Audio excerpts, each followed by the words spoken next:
Meus queridos nerds, tudo bom com vocês? Sejam muito bem-vindos de volta ao Lady Geek. Eu sou Jéssica Prado. E galera, Jedi Caído, como esperávamos quando descobrimos que Peter Ramsey ia dirigir ele, foi perfeito. Ele nos entregou algo que os fãs estão chamando de melhor episódio de Star Wars em live action em muito tempo.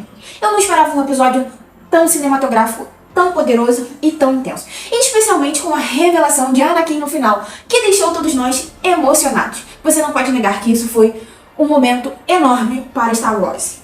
Mas eu estou tão feliz que eles fizeram isso, indo para a próxima semana, que será dirigida pelo próprio David Filoni, que também escreveu toda a série. É um episódio que está sendo descrito como um divisor de águas, um episódio que nenhum fã quer perder. Então vamos começar falando sobre o final, e depois voltaremos no tempo, após o duelo de sabre de luz de Ahsoka contra Balin, que ela perde, mas acorda no mundo entre mundos. Um conceito que foi explorado pela primeira vez lá em Star Wars Rebels, o que é muito mal compreendido. Algumas pessoas falaram, sobre viagem no tempo, mas não é isso.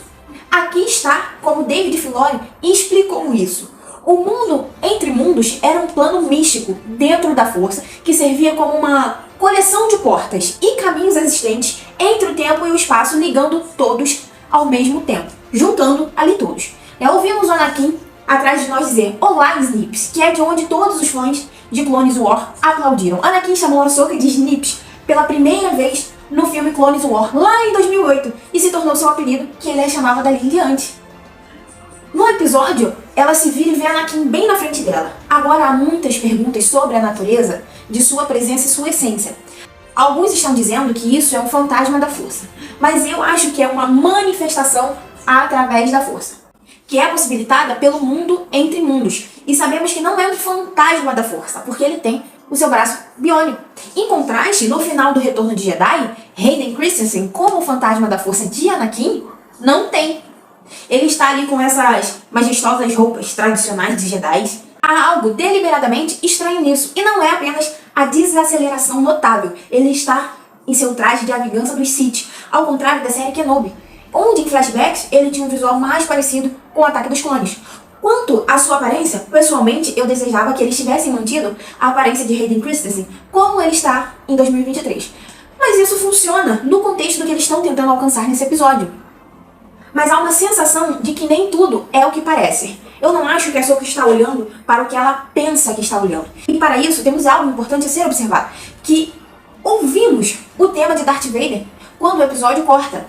E de fato, o sabre de luz de Anakin é um pouco diferente do de Skywalker, que ele costumava usar. Alguns dizem que é o sabre de luz de Darth Vader, e que é um pouco ali mais sombrio, mas isso pode ser apenas um contexto ali de iluminação. Houve muitas escolhas criativas deliberadas aqui, e é intencionalmente etéreo, e somos levados para o próximo episódio pensando no que está acontecendo. Eles nos deixaram num clímax muito grande, e há um certo simbolismo em toda essa sequência. E pelo que ouvimos sobre o próximo episódio, de vários rumores e vazamentos, ele vai apresentar mais uma vez e possivelmente o propósito que a Ahsoka tem na Força Viva, já que ela se encontra novamente no mundo entre mundos, depois que ela pereceu nas mãos de Balin. Alguns elementos foram conectados com o episódio anterior, mas eu acredito que ainda tem muita coisa por vir, e o que ela está prestes a experimentar em termos de força. De qualquer forma, estou animado para ver o que está por vir. E eles sabiam exatamente o que estavam fazendo, nos deixando em um suspense como este. É fantástico que David Filoni reconheça que você não pode ter Ahsoka sem a importância de seu mestre. Lembre-se de que Anakin era central em todos os 6 filmes do George. E a maneira como ela se iluminou quando viu pela primeira vez. Os fãs reclamaram muito que a Rosário é muito unidimensional e sem emoção como a Ahsoka nessa série. Mas é por causa dos traumas que ela sofreu e de todas as coisas pelas quais ela passou ao longo das décadas. Eu também reclamei. E eu tive a noção de que ela não vai ser a mesma Ahsoka saltitante que era ali dos shows animados. Mas a expressão de Rosário, quando o Anakin está atrás dela, realmente era como estávamos todos nós nos sentindo. Estávamos nos sentindo lisonjeados. Então vamos lá, porque ainda há muito que abordar, e em minha opinião, Balin foi a estrela deste episódio. Ray Stevenson foi tirado de nós muito cedo, e a maneira como ele entregou seu diálogo com significado e propósito, bem como a amplitude e sua química com seus colegas de tela, realmente me cativou. Os duelos de sabre de luz em geral foram absolutamente fascinantes, melhoraram em comparação a muitas outras batalhas de Star Wars da Disney. E adivinhe só, o vazamento de Marrok era verdade. Ele foi uma vez um inquisidor e que presumivelmente morreu e foi revivido por magia da noite. Quando a Ahsoka o corta, sai fumaça e ele se transforma em poeira. Isso remete a todo o exército dos mortos. E você tem que dar crédito à música nesse episódio. Foi muito sombria. Havia trechos que vieram do capítulo 13 da segunda temporada de Mando. A tensão e a ansiedade que ela trouxe ali uma certa magia que torna este episódio muito especial. Além de tudo mais, uma performance superestimada, na minha humilde opinião, foi da Ivana como Shin. Ela teve muito mais intensidade nesse episódio, foi muito mais desafiadora, especialmente quando sufocou Sabine e Balin disse pra ela soltar. David Tennant, como Human, estava novamente no ponto. E o início do episódio parecia uma trama direta de Rebels. Nossos heróis incapazes de entrar em contato uns com os outros. Outra grande surpresa foi ver o fantasma voar em live action, com ela e seu filho Jason como copiloto, junto com o Chopper, montando um esquadrão como Fênix. Com a ajuda de um rosto familiar, Paul Shun-Hun Lee, o Carson Trevor de volta, assim como Brandon Wayne, que é ali dublê de ação de Mandaloriano, também foi um desses tenentes.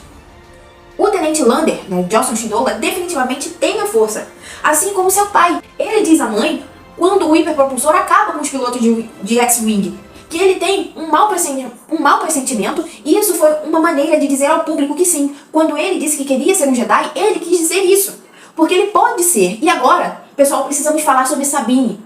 Uma revelação enorme, de Balin sobre a família de Sabine. A família dela morreu em Machan, durante a noite de 1000 anos de lágrimas. Acredito que ele tenha sido genuíno sobre isso durante a segunda metade de Boba Fett. E depois Machan na terceira temporada. Nós perguntamos o que aconteceu com Ursa, Titã e o clã Warren. Após os eventos de Star Wars Rebels, vimos que havia uma reunificação de Machan no final da terceira temporada. Mas quando isso não aconteceu, os fãs de Star Wars teorizaram que veríamos em Ahsoka. Mas acontece que eles morreram, o que dá peso à natureza sombria de Sabine, por ela estar tão traumatizada. Balin sente sua vulnerabilidade e nota que Sabine quer encontrar Ezra porque ele é sua única família. Ele é o único que restou.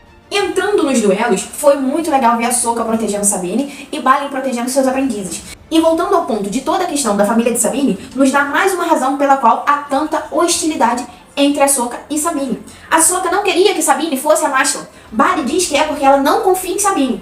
Mas a verdadeira razão era para sua proteção. Ahsoka não queria perder Sabine. Mas por que Sabine não estava com eles quando eles morreram? Houve ali um ressentimento. É um paralelo interessante com o Obi-Wan e os Jedi não querendo que Anakin voltasse para ver sua mãe. Sabine cede e vai com Balin. O que alguns observaram pode parecer uma traição para alguns fãs de Star Wars Rebels.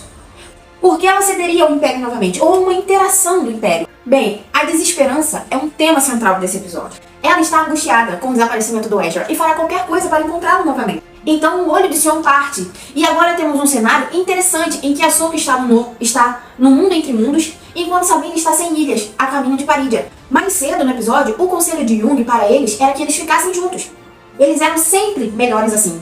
E agora estão separados mais uma vez. Hiro está prestes a chegar a Citos e presumivelmente fazer o melhor para entender o que está acontecendo e onde os dois foram. Acredito que falo em nome de uma grande parte dos fãs quando digo que mal posso esperar para ver o que o episódio 5 nos reserva. Tenho certeza que David tem algo notável em mente e isso não seria uma análise adequada se eu não acrescentasse o fato muito evidente de que o diálogo melhorou consideravelmente semana após semana. Nenhuma linha foi desperdiçada e novamente Balin foi a estrela. Seus verdadeiros motivos ainda são desconhecidos e acredito que David deliberadamente salvou isso como uma revelação futura para ele, encontrando Taiwan e a guerra começando, que é ali um mal necessário para o que ele quer alcançar. Então me deixe saber nos comentários o que vocês acharam desse episódio. Vocês acham que a Ahsoka melhorou nesse episódio? Deixe nos comentários o que vocês acharam desse episódio e não deixe de curtir o vídeo e de se inscrever no canal. Valeu, galera!